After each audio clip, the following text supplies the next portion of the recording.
JJ told us you tell, within 2 minutes that it just didn't think the energy wasn't there, whatever you want to call it. Did you feel that on the floor, and do you feel like there's a reason you guys weren't able to find it like you have the previous several games? Yeah, I mean, it's always up to that first group to come out and kind of set the tone, and I just don't think, we really did that today. We kind of came out and got punched in our mouth and didn't really have an answer for it. They just outplayed us at the end of the day. We struggled defensively. We had some turnovers that were, not very good, and they were scoring off the turnovers, which obviously doesn't help. At the end of the day, it's really just up to that first group that starts to come out and set the tone, and we just got to do a better job of that. You understand these games do happen sometimes in the NBA, but do you still, do you hold yourself to a higher standard of it? Do you are kind of eager for the next one? How do you make sure it doesn't happen again? Yeah, I mean, you just got to learn from it and move on. You got to understand that, this isn't the identity of this team. This game was an outlier of, the first 10 games that we've played. And, just to not let it break us, we're just going to come right back the next game and be ready to play. And then just for kind of find one specific thing, like defensively, was it the back line? Was it the lack of help just with them getting downhill so much and getting in the paint? Why was that happening? Yeah, this is just a team that cuts a lot off ball and just tries to get to the paint. And they had a really good shooting night the whole night, especially that first half. But yeah, team defensively and individually, we just weren't there. Jake, in terms of pregame energy, did you feel something like this coming on, or was it just didn't show up in the first 2 minutes? No, I mean, I don't think we ever go into a game where we either, we knew that they had guys out, but I don't think we're ever going into the game underestimating, the team that we're playing against. We knew they were going to come out and play hard. We kind of knew what their game plan was going to be. We just didn't come out and execute what ours was supposed to be. I know you guys have been really proud of the connection you guys have built so far. In these types of games, when things aren't going well very early, how do you try to lean on your teammates to figure something out, find some sort of spark? Yeah, I mean, you just got to communicate. At the end of the day, this was a tough game. Again, this is kind of just one of those games where the other team just kind of had it going, and we just couldn't find a way to kind of get over that hump.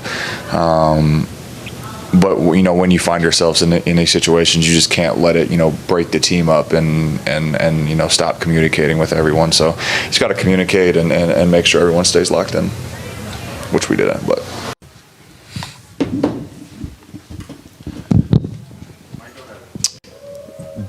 JJ, anything specific stand out about how the game kind of started and you weren't able to get going as a team? Yeah, just not a lot to like tonight.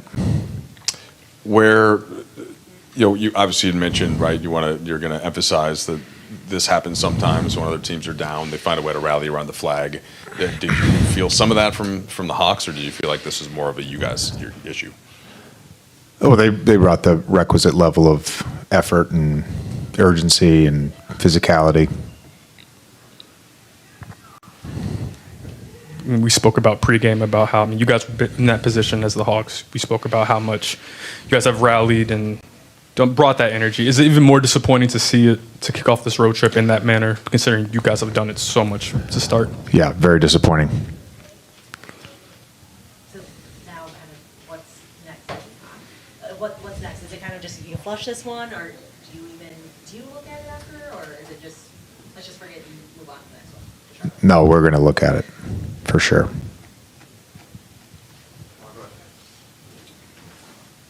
Was there a moment in that third quarter that you realized that this was not going to be one of those nights where at least your first unit was going to get that? I realized that in the first 2 minutes of the game.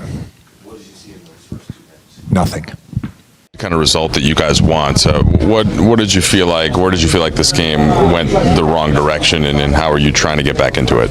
I just say we came out flat. It took us a while to get going, and then when we got going, they just kept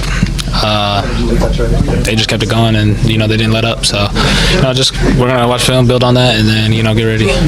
You've seen games like this before. You guys were on the other end of one in Portland, obviously about a week ago. When you feel the tide going one way, are there certain things that you try to do as an individual, or what are the methods to try to deal with it? I would say as an individual, we all try to stick together. I think that's the biggest thing. We try to listen to all the vets. We got a smart on the bench that always communicates every time out. So I think that's the biggest thing for us that we did. I know JJ was talking a lot about championship communication, championship habits in a game where the game gets out of hand so quickly. Like, how do you feel you guys stuck to those things? Like, were you still communicating the way that you wanted? Were you still able to work on some of those championship habits that you want to develop? Yeah, I think for sure we still could work on it and be better. I don't think we're always there no matter what. I think it's a long season, so we got a lot of time to keep building all of our championship habits and communication and stuff like that. So I think it's a long season, and we're just going to get better from there. This is your guys' first time really having a loss like this where you just let go of the rope and the other team just blitzes you in the way that they did. There were a few losses like that last season, thinking about in Minnesota, in Miami, thinking like December time. How was the messaging from JJ? How would you compare post-game JJ today compared to those times when it happened last season? I would say compared to those last ones, it's a lot calmer. I think he knows that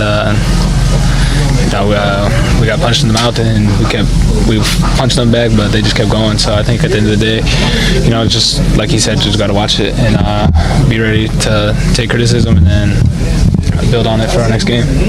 Don, you guys are still missing, several of your primary creative type players. Look like Atlanta was doing a lot of switching. Like, when that's happening, what are the ways to still try and generate good shots as a team? Just give ball movement. I think we did a pretty good job doing that. We got a lot of open looks. Just some shots didn't fall like they usually do. So I think that's something we'll be fine with, especially when we get AR back and stuff like that. So it'll be good. What do you think of calmer JJ? Calmer JJ? Yeah, like after a big blowout like this. I wouldn't say calmer. I think it's more just like, I don't know, just more to build off of. I don't know if it's just calm. It's just he expected more out of us, and we're just gonna be ready for the next game and move on. Did you feel anything unique, or what kind of stood out to you about how Atlanta played, how they approached and attacked y'all team's defense in particular tonight? They were just moving the ball around the whole entire time. The guys hit their shots, and they just attacked us 24/7, picking up full court, and then just blowing up every action of ours. Thanks, DK. J.J. Redick, Marcus Smart has been the quarterback of our defense. For nearly a decade, Marcus Smart was a thorn in the side of the Los Angeles Lakers as a fierce competitor for the Boston Celtics. But when the Washington Wizards waived him this past off-season, the Lakers saw an opening and didn't hesitate. After years of battling injuries, the former Defensive Player of the Year came to Los Angeles looking to rebuild both his value and his reputation. Now 31, Smart isn't the perfect player. His offensive efficiency has dipped, hitting just 40.7% from the field and 23.3% from three, but his defensive impact and leadership have been undeniable. In a locker room that's still finding its voice, Smart has seamlessly filled the void left by Dorian Finney-Smith as the team's emotional leader. Even on a roster that lacks elite defenders, his relentless energy and pride in guarding the ball have proven contagious. Head coach J.J. Redick has taken notice. We need to play with physicality if we want to be a great defensive team, just like most successful teams do, Redick said. I like to call it having a quarterback of the defense on the floor. Last year, that guy was LeBron. We're looking forward to having him back soon, because now we'll have two quarterbacks out there. Marcus has fully embraced that role, and it's made a huge difference for us. With LeBron James sidelined, Smart has taken charge as the defensive maestro, orchestrating rotations, calling out switches, and setting the tone possession after possession. His intensity has helped instill a new culture, one built on effort, toughness, and accountability. Even Luka Doncic, who's seen just about everything on an NBA court, recently admitted, "Marcus does some defensive things I've literally never seen before." For a Lakers team that entered the season with modest expectations and a growing list of injuries, Smart's leadership has been a revelation. Redick has managed to keep his squad competitive regardless of who's available, and Smart has been at the heart of that transformation. If he can bring his three-point shooting back to at least league average levels, it'll be nearly impossible for Redick to take him off the floor. More importantly, Smart's influence could be what carries this Lakers team through the grind of an 82-game season, turning a group of question marks into one of the league's most resilient defenses. Smart's impact has gone beyond just box scores or defensive metrics. Teammates describe his presence as transformative. During practices, he's the loudest voice on the floor, directing traffic, correcting positioning, and demanding communication. That intensity, once viewed as abrasive by opponents, has quickly become the backbone of a Lakers team learning to fight for every possession. Austin Reeves credits Smart for setting a new defensive standard. "He's constantly talking, holding us accountable," Reeves said after a recent win. "It's hard not to match his energy when you see how much he cares about getting stops. That kind of leadership is contagious." Internally, the Lakers coaching staff has praised Smart's ability to anchor the defense in the absence of LeBron. Redick and his assistants have given him the freedom to call adjustments mid-game, something rarely entrusted to a guard. The result has been a defense that, while not perfect, plays with far more cohesion and purpose. Statistically, the difference is already visible. In the minutes Smart has been on the floor, the Lakers' defensive rating improves by nearly 8 points, according to team analytics. Opponents shoot significantly worse from beyond the arc when he's the primary defender, and his off-ball rotations have been instrumental in masking some of the team's interior weaknesses.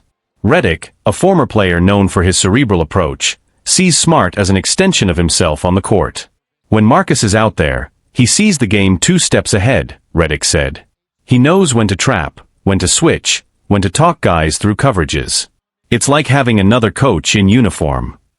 That mutual understanding between coach and player is rare, and it's helped a Lakers roster in transition maintain belief through early season adversity. Even as injuries pile up, the team's defensive identity is hardening around Smart's voice and example. Still, there's an awareness that the grind of the season will test everything they've built. Smart's durability has been a concern, and managing his workload will be crucial if the Lakers hope to sustain this defensive edge deep into spring. Yet, inside the locker room, the optimism is tangible. DeAndre Ayton, who's begun to show flashes as a rim protector, pointed to Smart as a catalyst. "He gives you confidence," Ayton said. "When you've got someone like that behind you, or next to you, you want to play harder. You don't want to let him down." The Lakers' identity may still be evolving, but Marcus Smart's influence is undeniable. In a league where offensive fireworks dominate headlines, Los Angeles is rediscovering the power of grit, communication, and defensive pride. And if J.J. Redick's early blueprint continues to unfold as planned, Smart's arrival could mark more than just a short-term fix. It might be the beginning of a new era of accountability and toughness in purple and gold.